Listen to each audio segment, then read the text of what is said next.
Dobrý den, vážení diváci. Dnes jsme se v našem videu i s naší kamerou vydali do Vídně. Konkrétně nyní stojíme před letním sídlem rodu habsburského Schönbrunn. Do dnešní rokokové podoby jej nechal přestavět manžel Marie Terezie František Štěpán Lotrinský. Schönbrunn svůj název získal podle toho, že když tudy projížděl císař Leopold I., tak údajně před ním u malého tehdy loveckého zámečku vytryskl pramen vody. Schönbrunn tedy znamená krásný pramen. Je to tedy doslovný překlad. Schönbrunn byl původně jen malý lovecký zámeček. Podobně jako sídlo ve Versailles, které také bylo dříve jen malým zámečkem. Podobně jako Versailles měl osud takový, že byl přestavěn na honosné královské sídlo v tomto rokokovém stylu.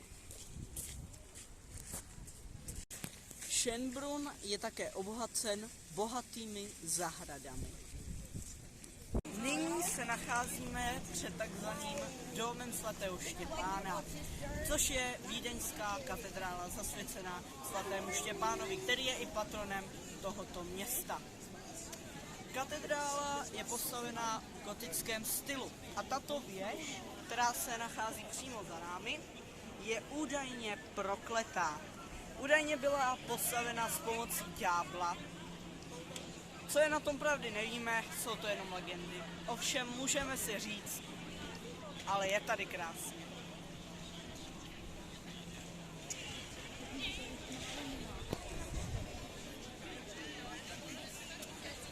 Dom svatého Štěpána, jak můžeme vidět, je interiérově původně gotický, stejně jako zevnějšek. Má nádhernou gotickou klenbu. Ovšem barokní oltáře pocházejí až ze století následujících, tedy ze 17. a 18. A nyní se nacházíme už po setmění před vídeňskou radnicí. A zde jsou pochopitelně i vídeňské vánoční trhy.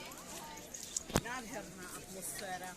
Můžete zde nakoupit mnohé dárky na Vánoce a je tu opravdu velmi krásná atmosféra, takže kdybyste doma neměli co dělat, doporučuji si sem zajet. No a nyní se s vámi pro naše dnešní video před vídeňským teatrem bohužel končíme a doufáme, že budeme mít ještě spoustu příležitostí vám ukázat další zajímavá historická místa. Naschledanou!